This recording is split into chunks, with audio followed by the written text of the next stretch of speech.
156번째 마태복음 강해 시간인데요, 고난받는 하나님의 아들 예수라고 하는 제목으로 말씀을 선포하게 되었습니다. 사실은 그 제목 위에 부제가 붙어 있어요. 어떤 부제냐면 두 남자의 침묵이라고 하는 부제가 붙어 있습니다. 우리가 한 주 가정주의를 지키느라 마태복음에서 잠시 떠나 있었습니다. 마태복음을 우리가 지금까지 이렇게 살펴오면서 지금 모든 말씀이 다 중요하지만 지금 예수 그리스도와 고난받으시는 예수 그리스도와 멀찍이 예수님을 따르는 베드로의 이 관계를 우리가 더 유의 깊게 살펴보아서 내 신앙의 자리가 어디에 있는지, 내 삶이 무엇을 추구하고 바라보고 있는지를 함께 점검해 보았으면 하는 마음을 가지고 있습니다. 예수님께서 베드로에게 두 가지를 당부하셨죠. 어떤 당부였냐면, 너 오늘 밤 닭이 울기 전에 3번 나를 부인할 거야 라고 하는 경고의 말씀을 주셨을 때 예수님의 마음은 아마도 베드로가 그 말씀을 붙잡기를 굉장히 원하셨을 거예요. 두 번째로는 깨어서 기도하라고 하는 것이 예수님의 간절한 부탁이었습니다. 그런데도 불구하고 그가 잠을 이기지 못하였죠. 예수님께서 하신 유명한 말씀이 있습니다. 네가 마음은 원이로되 육신이 약하도다. 이 육신이 약하다라는 말은 육체의 체력이 방전이 되어서 너에게 쉬어야 된다라고 하는 의미보다는 우리가 아무리 굳은 신앙의 결단과 그리고 하나님을 향한 기가 막힌 서원을 한다 할지라도 우리 육신의 연약함 때문에 그 약속들이 속절없이 무너지게 되는 것을 우리도 경험하고 있고 성경도 그 사실을 베드로를 통해서 우리에게 보여주고 있어요. 그 육신의 연약함을 극복할 수 있는 길은 딱 한 가지입니다. 깨어서 기도하는 것. 기도하는 자에게 육신의 연약함을 초월해서 오히려 그 약함 때문에 하나님의 영광이 드높이 드러나는 역사들이 우리들에게도 보여지게 될 거예요. 그래서 오히려 사도 바울은 고린도 교인들에게 나는 내 약함을 자랑한다. 내가 약할 때, 연약할 때 오히려 내 속에서 역사하시는 강력한 예수 그리스도의 은혜를 경험하기 때문이다 라고 그렇게 간추려서 이야기한 적도 있습니다. 우리의 연약함, 여러분 그 연약함 때문에 낙심할 필요는 없습니다. 그러나 기도해야 그 연약함 통해서 오히려 하나님의 살아계심과 그분의 영광이 드러나게 될 것이라고 하는 것을 우리 성도 여러분들이 지난 시간에 마태복음 말씀을 좀 기억하셨으면 좋겠어요. 또 하나, 육신의 그 연약함의 문제는 영적인 문제이죠. 그래서 예수님께서 베드로에게 말씀에 유의하고 기도하라고 한 것인데 베드로는 예수님의 말씀을 듣지 않았습니다. 오히려 세상 사람들이 모두 다 갖기를 원하는 칼을 준비해 두었어요. 아마도 예수님도 깜짝 놀라셨을 거예요. 베드로가 칼을 준비하다니. 예수님께서 책망하십니다. 자기를 가장 간사한 인사로 팔아먹는 가룟 유다에 대해서는 책망하지 않으시고 베드로에게 칼로 일어선 자는 칼로 망한다 이렇게 책망을 하고 있지 않습니까? 그 당시에 칼이 가지고 있는 것은 단순한 무기가 아닙니다. 인생의 목적이자 추구하는 것이죠. 우리 사랑하는 성도 여러분들에게도 이 시간에 당부 또다시 드리고 싶은 말씀이 있어요. 예수님이 우리에게 원하는 것은요, 깨어서 기도함으로 인생을 영적인 시각으로 바라보라는 거예요. 지금의 인생이 고난 가운데 있든지 혹은 너무도 형통한 인생을 살아가든지 그 일들을 하나님의 시각으로 바라볼 수 있는 영적인 사람으로 깨어 있어야 됩니다. 그래야 기도할 수 있고 말씀을 우리가 유의할 수 있는 것 아니겠습니까? 베드로는 세상 사람들이 추구하고 있는 권력과 칼을 준비함으로 예수님의 십자가 사건을 영적인 사건이 아니라 육적인 사건으로 바라보고 있다는 것을 우리가 생각해 보았어요. 그럼에도 불구하고 예수님께서는 베드로야, 내가 아버지께 간구하여 12군단도 더 되는 하늘의 천군과 천사를 움직일 수 있다는 사실을 알지 못하느냐까지 책망을 하셨어요. 우리 성도 여러분들에게 예수 그리스도께서 지금의 여러분의 고난과 위기에서 건져낼 능력이 없어서가 아니라 예수님이 그렇게 자기를 부인하신 이유는 하나님의 말씀 성취가 우선이기 때문에 그래요. 그래서 먼저 이 말씀에 들어가기 전에 우리 성도 여러분들과 제가 깊이 묵상해 봐야 될 것이 있습니다. 내 간구가 아무리 시급한 간구이고 중요한 간구라 할지라도 우리에게 우선 되어야 되는 것, 하나님의 말씀이 지금의 고난과 역경을 통하여 성취되기를 원하는 우선순위가 예수님처럼 하나님의 말씀을 이루고 하나님의 뜻을 이루는데 우리 인생이 최고의 목적을 두어야 된다라고 하는 사실까지 우리가 한 번 더 점검하면서 부디 우리 봉동중앙교회 성도 여러분들과 제가 이 땅 가운데서 위기를 지속적으로 맞이하는 인생이고 고난 가운데 있다 할지라도 그 순간마다 낙심되려고 할 때마다 주여 말씀대로 이루어 주옵소서, 하나님의 뜻이 이루어지기를 소원합니다. 그렇게 예수님처럼 하나님의 뜻이 지금 이 순간에 나를 향하신 그분의 계획이 성취되기를 간구할 수 있는 깨어있는 믿음의 사람들이 되시기를 예수님의 이름으로 축원합니다. 오늘 예수님께서 그렇게 하늘에 능력이 있으심에도 불구하고 이 대적자들 그리고 원수들의 손에 팔리어 장터로 그렇게 넘겨주셨다. 지난 155번째 강의에 드렸던 말씀입니다. 예수님이 이제 대제사장들과 장로, 서기관들에게 넘겨지셔서 신문을 받으세요. 재판을 받으십니다. 그런데 사복음서를 통틀어 보게 되면은 예수님께서 이 짧은 그 밤 사이에 불과 시간으로 굳이 따지자면 5-6시간 만에 6번의 재판을 받으십니다. 혹시 기억하고 계십니까? 그 가운데서 3번은 유대인들에게, 3번은 이방인들에게 신문을 받으세요.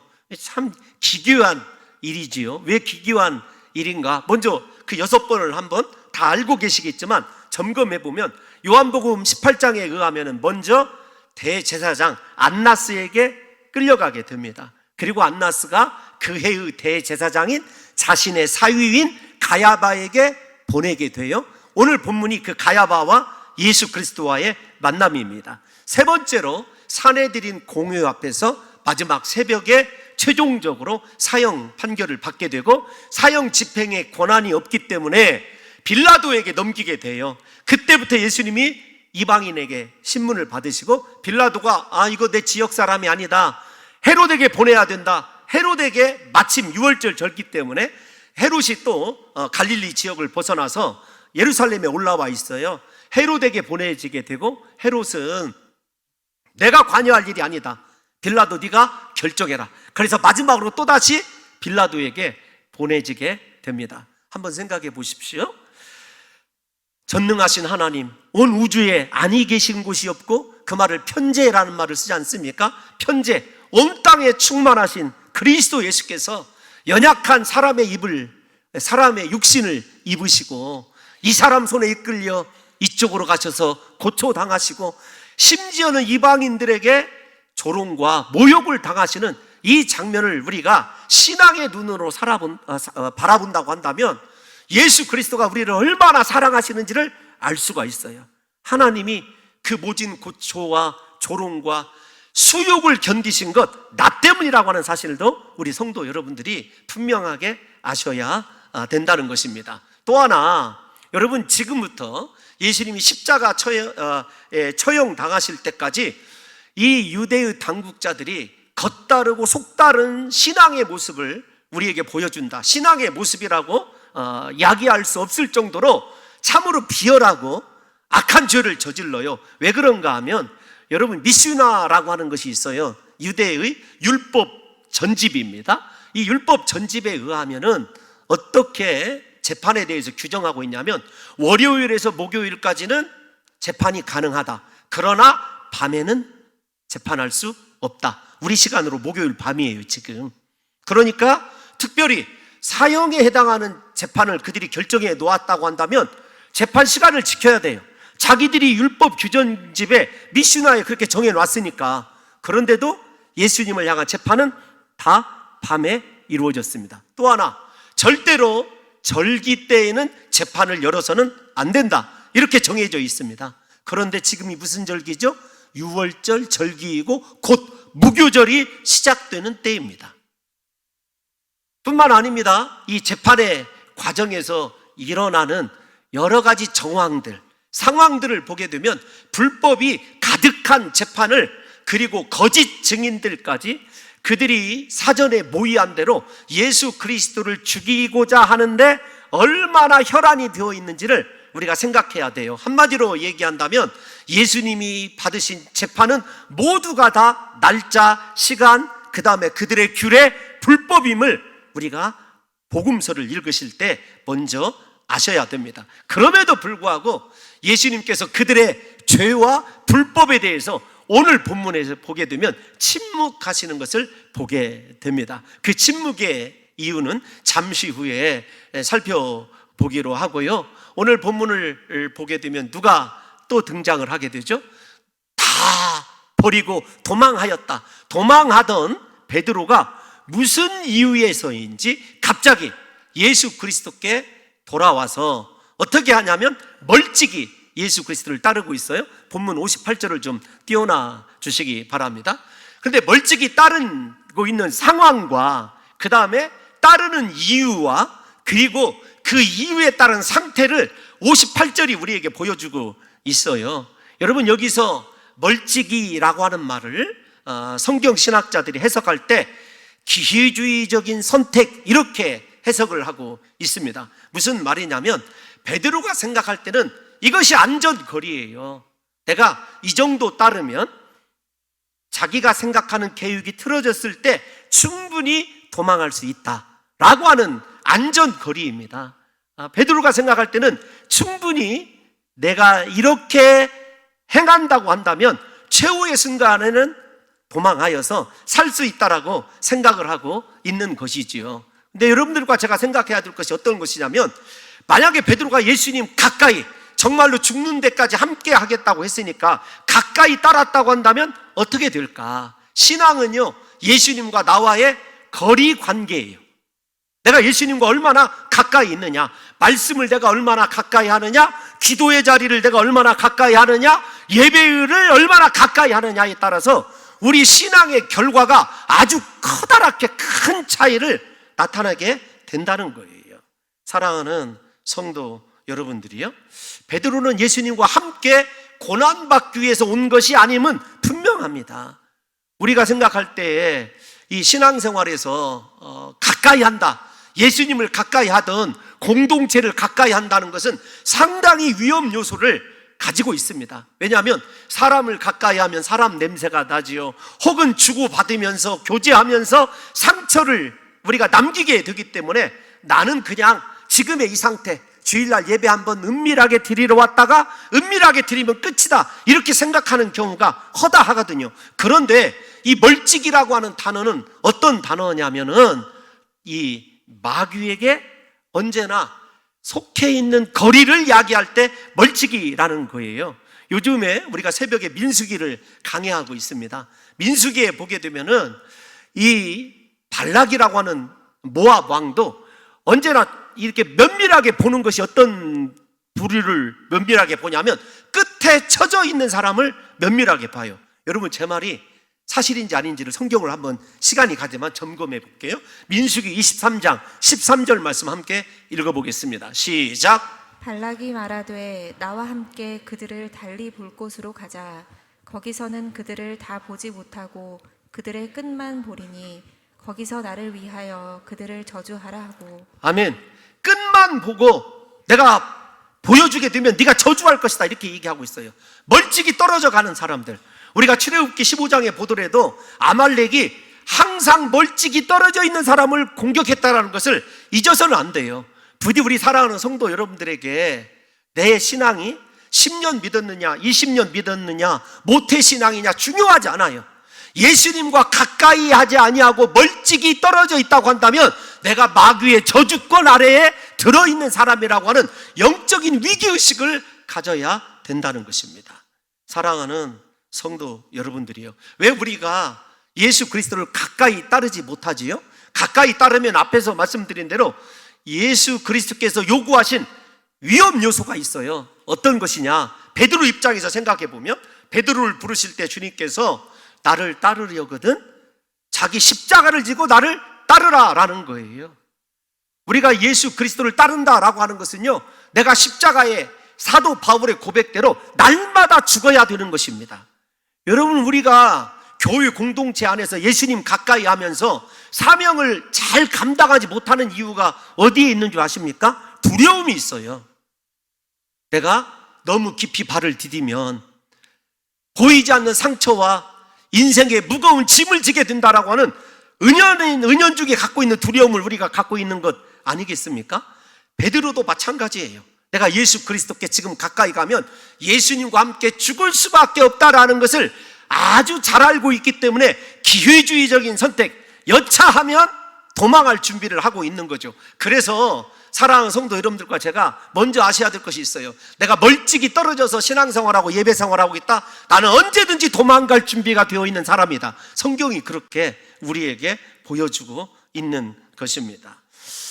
여러분, 왜 베드로가 멀찍이 예수를 따르게 되었을까요? 그건 앞뒤 전후 좌우를 우리가 비교해 보면 딱 한 가지예요. 기도에 실패했기 때문에 그렇습니다. 기도로 성령이 충만한 사람은요, 불을 가리지 않아요. 지금을 바라보지 않습니다. 지금이 인생의 승부처다, 내가 하나님과 야복강의 야곱처럼 마주 앉아야 될 때다라고 한다면은요, 온갖 두려움과 걱정, 근심 없이 하나님 앞에 매달리게 되어 있어요. 여러분이 야곱을 한번 생각해 보세요. 수많은 믿음의 사람들을 생각해 보십시오. 다니엘을 생각해 보세요. 원수들이 바라보고 있어도 이 위기를 돌파할 수 있는 건 기도밖에 없다라고 생각한다면 기도의 자리를 지키죠. 왜 우리가 신앙생활을 멀찍이 떨어져서 할까요? 죄송하지만 다시 말씀드리지만 기회주의적으로 예수님과 세상 사이에 양 다리를 걸쳐놓고 여차하면 내 다리를 빼려고 하는 생각을 가지고 있기 때문이라니까요. 사랑하는 성도 여러분들이요, 그러면 이렇게 멀찍이 따르는 목적보다 먼저 베드로가 그렇게 인간적으로 볼 때는 스마트한 생각인지 모르지만 이렇게 안전거리를 두고 나름대로 예수를 따랐을 때 그의 위치가 어디냐, 다시 58절을 한번 띄워놔 주시면 목적은 조금 이따 살펴볼게요. 어떤 거냐면 하인들과 함께 앉아 있더라예요. 하인들과 함께 앉아 있더라, 이 말이 무슨 말이냐면 하인, 세상의 종, 그런 뜻입니다.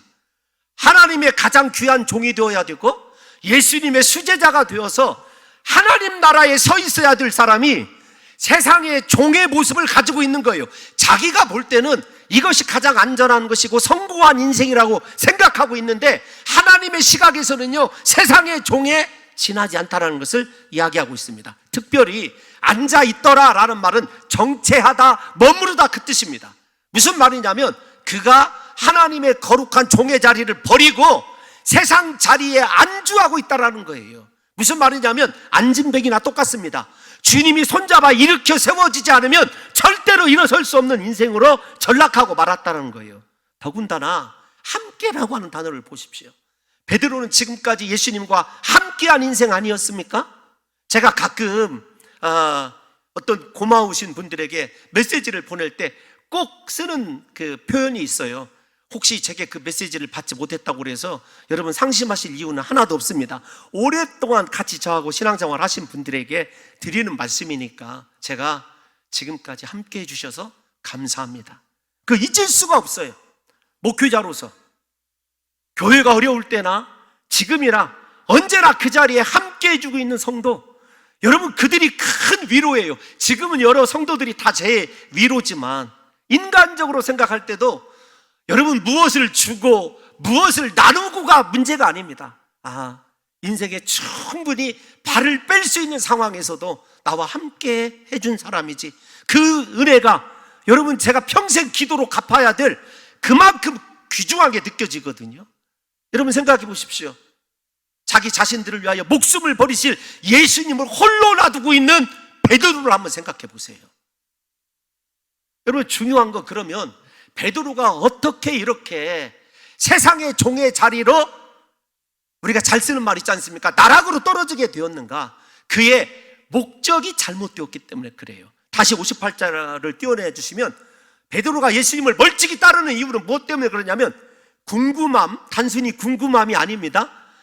이 결말이 어떻게 되는지 보려고 하는 목적 때문에 멀리서 떨어지게 됩니다. 그러니까 여러분, 결말을 보려고 한다라고 하는 이 결말이라고 하는 헬라어는요, 텔로스라고 하는 단어예요. 두 가지 의미를 가지고 있습니다. 어떤 이야기의 끝을 알고 싶다라는 거죠.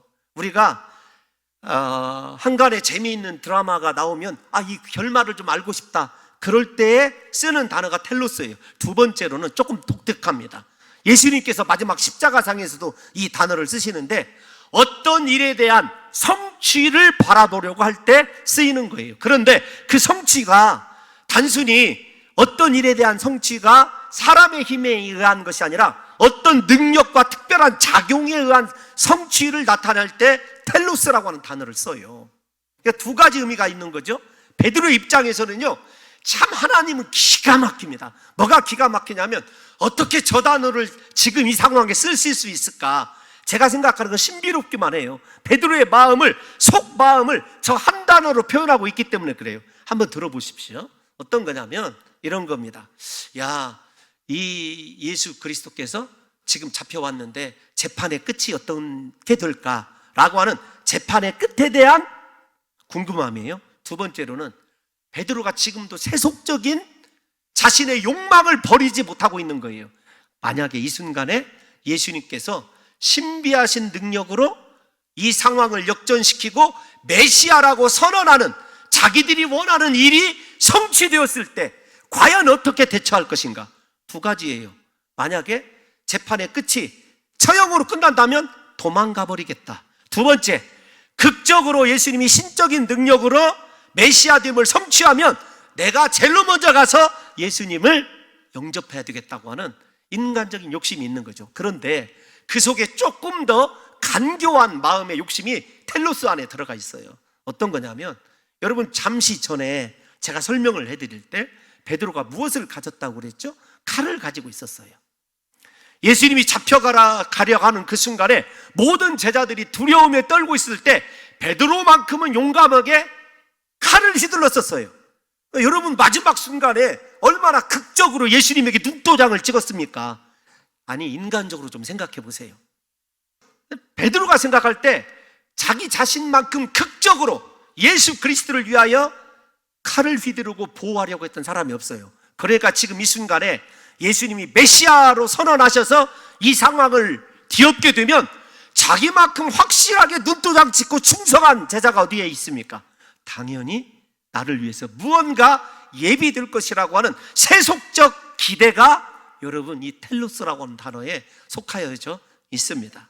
우리가 신앙생활 할 때 근본적으로 십자가를 지신 예수님과 함께하는 것이 목적이 아니라, 때로는 예전에 내가 드린 충성, 내가 하나님 앞에 기억될 만한 헌신, 이것들 가지고 예수님과 거래하려고 하는 베드로의 아주 이기적이고 기회주의적인 생각이, 공로적인 생각이 우리 안에 자리하고 우리를 사로잡을 때가 있다는 거죠. 부디 우리 성도 여러분들이 이 시간에 왜 예배자로 서 있는지를 한번 생각해 보았으면 좋겠습니다. 왜 예배자로 나오셨습니까? 예수님이 원하시는 십자가의 자리, 그 고난의 자리로 주님이 나를 이끄신다 할지라도 주여 내가 그 길로 가겠습니까? 라고 하는 주님이 원하시는 인생을 위하여 예배자로 서 있습니까? 아니면 지금까지 내가 주님 앞에 드린 헌금, 내가 주님 앞에 무언가 헌신한 것, 그 내용 때문이라도 내가 절대로 다른 사람에 비해서 뒤처져서는 안 되겠다는 생각을 가지고 나와 있습니까? 여러분, 한번 생각해 보세요. 베드로가 함께 앉아있다라고 하는 말씀을 누가복음이나 다른 복음서를 살펴보게 되면 그 앉아있는 이유가 추위 때문에 그래요. 그래서 불을 쬐려고 앉아있습니다. 여러분, 자기 자신에게 찾아온 잠시의 추위와 두려움이 중요합니까? 내 구주 되신 그리스도 예수께서 십자가를 지시기 위하여 고난받는 것이 중요합니까? 우리의 신앙의 수준이 어느 수준인 줄 아십니까? 내 앞에 지금 당장 놓여있는 추회, 잠시 잠깐의 물질의 어려움, 건강의 두려움, 그것이 우리의 어떤 때는 베드로처럼 전부이고 그것을 해결해야만 내 삶이 하나님의 사랑받는 사람 같고 남들이 볼 때 신앙인으로 인정할 것 같은 그런 착각을 할 때가 많이 있어요. 아닙니다. 주님이 지금 우리에게 관심 가지는 건요, 네가 어떤 상태에 있느냐가 아니라 네가 그럼에도 불구하고 나의 믿음의 자리, 내가 원하는 십자가의 자리, 사명의 자리, 예배의 자리로 가까이 올 수 있느냐, 이걸 주님이 지금 묻고 계신 거예요. 사랑하는 성도 여러분, 여러분의 신앙의 자리는, 여러분의 신앙의 예수님과의 거리는 어느 정도나 됩니까? 부디 하나님 앞에서 우리 성도 여러분들과 제가 있어야 될 자리가 예수님과 함께라고 하는 사실을 잊지 마시고, 다윗의 고백대로 그분이 나를 사망의 음침한 골짜기로 인도하신다 할지라도 그 해를 두려워하지 마시고 언제나 주님을 향하여 감사할 수 있는 귀한 성도들 되시기를 예수님의 이름으로 축원합니다. 예수님만 붙잡으시기를 예수님의 이름으로 축원합니다.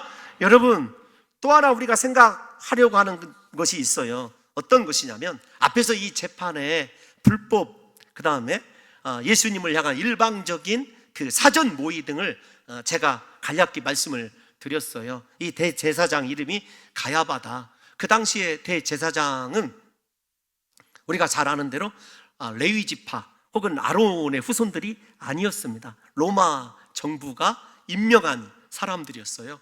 그래서 앞에서 말씀드린 역사서를 읽어보면 가야바가 무려 18년 동안 대제사장을 그렇게 수행했어요. 장인이 대제사장이었고, 그러니까 세습이 이루어져 있고, 중요한 것은 레위인이 아니란 말이에요. 사두개인으로 알려져 있어요. 어느 지파인지는 정확히 알 수가 없습니다. 그런데 그 당시의 역사 문서를 보면 로마 정부가 임명한 사람이에요. 그러니까 대제사장이 하나님과 백성 사이의 중보자가 되어야 되는데, 로마 정권과 유대를 다스리는 가교가 되어서 사람의 종으로 전락해져 있어요. 이게 가장 큰 비극이거든요. 그런데 이 비극에 이 자기 자신에게 일어난 그런 영적인 타락과 신앙의 타락을 알지 못하는 가야바가 일어섭니다. 지금 사실은 일어서서 말씀을 하셔야 될 분은 예수님인데 재판관이 되어 있는 거예요. 거짓 재판관이 예수 그리스도께 질문을 던지는 거예요. 근데 그 질문을 던지기 위해서 거짓 증인들을 모으지 않습니까? 거짓 증인들이 와서, 여기 거짓 증인들은 우리말 번역이 조금 불완전합니다. 뇌물을 받은 자들, 이렇게 해야 조금 더 정확합니다. 그러니까 거짓 증거하기 위해서 잘 보시면 예수를 다 팔아먹고 있는 거예요. 가룟 유다도 팔아먹었고, 거짓 증인도 팔아먹었고, 대제사장도 예수님을 지금 팔아먹고 있는 거예요. 여러분, 신앙이 아닌 것들은 다 이렇게 예수 그리스도를 팔아먹는 데서 시작한다는 걸 우리가 조금 두려움을 가지고 눈여겨보셨으면 좋겠어요. 그들이 두 사람이 거짓 증거하는 것은 성전된 육체를 가지고 예수님께서 요한복음 2장 19절에서 말씀하신 그 말씀에 대한 도전이었습니다. 너희가 이 성전을 헐라, 내가 사흘 만에 일으키리라. 이는 성전된 자신의 육체를 가리킴이라. 여러분, 이게 예수님의 말씀이거든요. 그런데 마가복음 14장과 이 마태복음에 보게 되면 이 거짓 증인들이 수많은 것들을 거기에다 첨가해서 건물 성전을 이야기하는 것처럼 오해를 하고 있어요. 그럼 우리가 그 말을 100% 받아들이더라도 생각해 보십시다. 건물이 중요합니까? 건물의 임재에 계실 하나님의 영광이 중요합니까? 여러분들의 신앙은 어떻습니까? 사람에게 보이는 것이 중요합니까? 내게 임재에 계실 예수 그리스도가 중요합니까? 한국 교회가 잃어버린 것이 어떤 것일까요? 어쩌면 우리 교회마저도 위기에 빠져 있는 것이 어떤 것일까요? 여러분, 컨텐츠가 화려한 예배, 온갖 영상과 철학과 인문학이 낭보하는 예배, 여러분, 중요한 건 그 예배의 형식이 사람 보기에 어떠하냐라고 하는 것보다도 모든 예배마다 우리의 기도에, 우리의 찬양에 내 구주 되신 그리스도 예수께서 임재하시는 것이 중요한 것 아닐까요? 우리 사랑하는 성도 여러분들과 제가 진짜 하나님의 제자라고 한다면, 예수 믿는 사람이라고 한다면 우리에게 중요한 것이 어떤 것이냐고요. 내 안에 성령이 임재하고 말씀이 나를 다스리고 하나님께서 내 인생을 움직여 가시는 것, 그 인생만큼 행복한 것이 어디에 있겠느냐고요.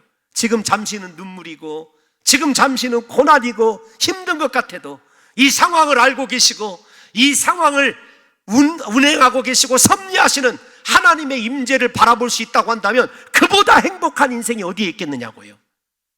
여러분, 주 떠나가시면 내 인생이 헛되다라는 찬송가도 우리가 부르고 날마다 고백하는 것 아니겠습니까? 그런데 벌써 우리 삶에서 주님은 떠나가 있고 하나님은 더 이상 임재하지 않는데 우리가 형식과 건물과 예배와 인간적인 인프라만 생각하면 어떻게 하냐고요. 여러분들에게 묻고 싶습니다.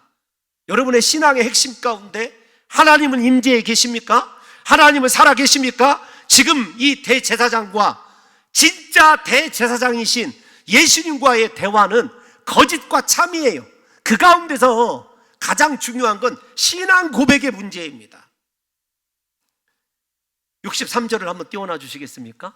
63절을 보게 되면 시작. 예수께서 침묵하시거늘 대제사장이 이르되 내가 너로 살아계신 하나님께 맹세하게 하노니 내가 하나님의 아들 그리스도인지 우리에게 말하라. 아멘. 입술로는요 하나님은 살아계시다고 외칩니다. 누가요? 거짓 대제사장인 가야바가. 우리도 그렇게 기도하고 찬송할 때 많이 있지 않습니까? 그런데 중요한 건 어떤 것이냐면 예수님이 줄곧 침묵하셔요. 침묵하시는 이유를 잠시 후에 말씀을 드리겠는데, 일단 그러면서 논쟁의 이슈가 무엇이냐면 네가 하나님의 아들 그리스도냐라고 묻고 있는 거예요.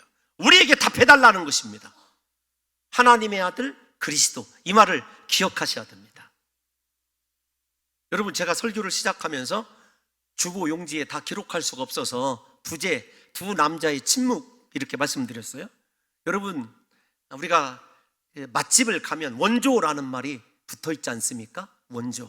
그러면 그리스도, 살아계신 하나님의 아들은 누가 원조, 누가 특허권을 가지고 있을까요? 지금 멀찍이 떨어져 있는 베드로가 원조예요. 마태복음 16장 16절에서 베드로가 주는 그리스도시요 살아계신 하나님의 아들이시니이다. 그 유명한 고백을 한 사람이 누구예요? 베드로예요. 예수님의 첫 번째 침묵의 이유, 베드로에게 주시는 마지막 기회입니다. 마가복음과 누가복음을 읽어보시면 예수님과 베드로가 지금 눈빛이 마주치고 있어요. 이 순간에 예수님이 어쩌면 간절하게 얘야, 지금이 네가 일어설 때다. 지금이 네가 나를 위하여 내 앞에서 그랬듯이 이 서슬프른 권력 앞에서 너를 생명을 위협하는 이 상황에서도 다시 한번 내가 그리스도요 하나님의 살아계신 아들이라는 것을 증언해다오. 여러분, 정작 필요한 순간에 베드로가 멀찍이 떨어져 있기 때문에 예수 그리스도가 살아계신 하나님의 아들이시고 그리스도라고 하는 증언할 수 있는 절대적 기회를 놓쳐버린 거죠. 왜요? 상황 때문에. 여러분들과 저의 신앙이 베드로를 비웃을 수 있을 것 같습니까? 아닙니다. 권력 앞에서, 세상의 출세 앞에서, 성공 앞에서 얼마든지 신앙 팔아먹고 예배 팔아먹고 내가 좋아하는 일 때문이라고 한다면 기도하는 것도 팔아버려보고 내게 중요한 것이 내 인생밖에 없는 우리들을 한번 생각해 보십시오. 하나님께서 우리 봉동중앙교회 귀한 성도들에게 원하시는 것은요 특별한 헌신이나 위대한 사역이 아닙니다. 주님 필요하시다고 한다면 정말로 내 목숨이 위태로운 그 순간에도 나는 하나님만 경배하는 사람입니다. 예수님이 나의 구주이십니다. 예수님이 살아계신 하나님의 아들이십니다. 이렇게 고백해야 될 수 있는 것 아니겠습니까? 예수님이 베드로에게 기대하는 것 그 한 가지예요. 왜 베드로가 사실은 그곳까지 따라오게 되었는지를 요한복음을 읽어보게 되면 기가 막혀요. 드라마틱합니다. 한 제자가 대제사장과 잘 알고 있어서 원래는 문 밖에 서 있는 베드로를 안으로 들어오게 했어요. 왜 그랬을까요? 여러분, 꾸역꾸역 왜 주님께서 여러분들을 예배의 자리로 나오게 하셨을까요? 여러 가지 이유들과 인생에 일어나는 일들을 바라보며 얼마든지 떠날 수 있는데 왜 하나님이 여러분들을 끝까지 주님 앞으로 인도하고 있을까요?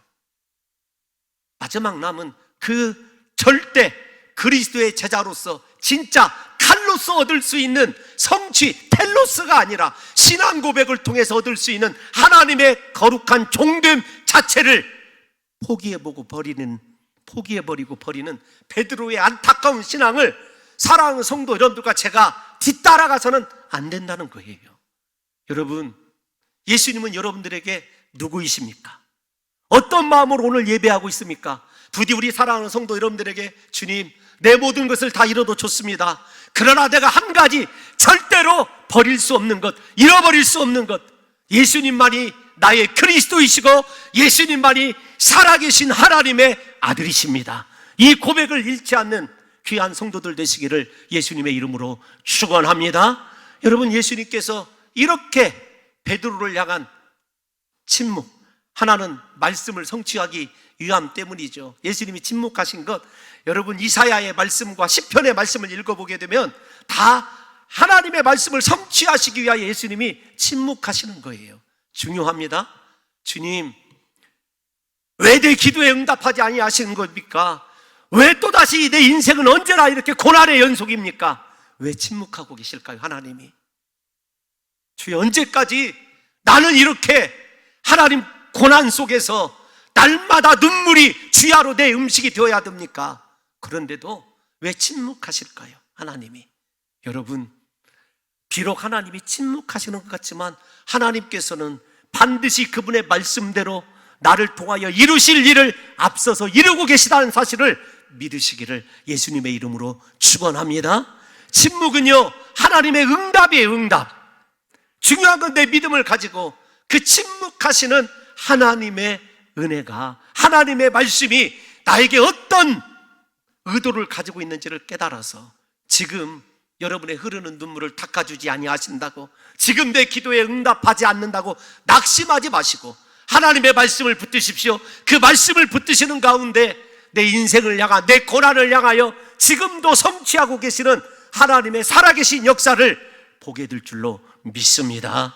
여러분, 마지막으로 하나 더 생각해야 될 것이 있어요. 64절을 보게 되면 예수 그리스도께서, 본문 64절을 한번 띄워놔 주십시오.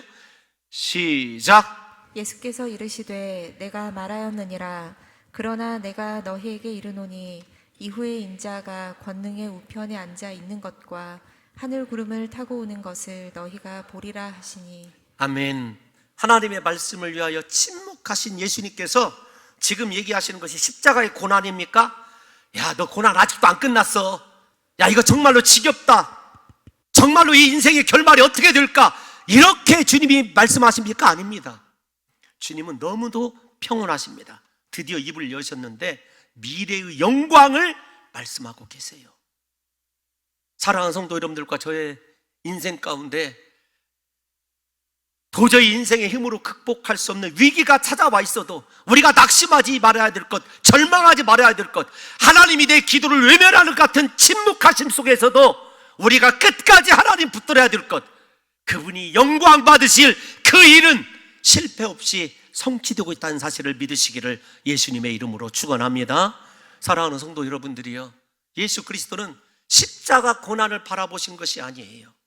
장차 자신에게 임할 그 영광의 나라, 다시 재림주 심판주로 오실 그날을 바라보며 지금의 고난 가운데서도 자기 자신의 아버지여, 아버지여 어찌하여 나를 버리시나이까라고 하는 그 기도에도 침묵하시는 하나님에 대하여 끝까지 신뢰하는 믿음을 가지신 그 예수 그리스도의 그 믿음을 가지시고, 사랑하는 성도 여러분들이요, 하나님의 침묵 때문에 낙심하지 마시고 오히려 눈을 들어 하늘 보좌를 바라보시고 하늘의 영광을 바라볼 수 있는 귀한 성도들 되시기를 예수님의 이름으로 축원합니다.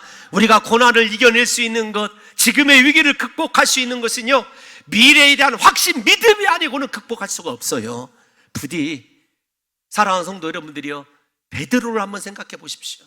베드로가 예수님께서 말씀하신 대로 장차 인자가 사람들의 손에 팔려져 고난을 받은 후에 사흘 후에 다시 살아나리라. 그 다시 살아난다고는 부활의 영광에 초점을 맞췄다고 한다면 그가 어떻게 침묵할 수가 있었겠고, 그가 어떻게 필요할 때 예수님을 외면할 수가 있었겠고, 그가 어떻게 멀찍이 예수를 따를 수가 있었겠습니까? 여러분, 다시 한번 우리의 자리를 확인하시기 바랍니다. 사람들이 환호성을 보내고 사람들이 여러분들을 축복하는 자리인 것 같아도 하나님 눈에 보시기에 정말로 세속의 마귀의 종의 자리에 앉아있고 더 이상 소망이 없는 그런 인생이 아니라 믿음으로 나의 기도에 반드시 응답하시고 부활의 영광과 다시 오실 재림주로서 이 땅을 심판하실 그 미래를 두 눈으로 확신하시면서 지금의 고난 가운데서 영원히 주님 십자가로 나를 이끌어 주옵소서. 내가 주님만 따라가겠습니다. 내가 주님만이 나의 자랑이시고 나의 생명입니다. 이렇게 고백할 수 있는 믿음의 사람들이 다 되시기를 예수님의 이름으로 축원합니다.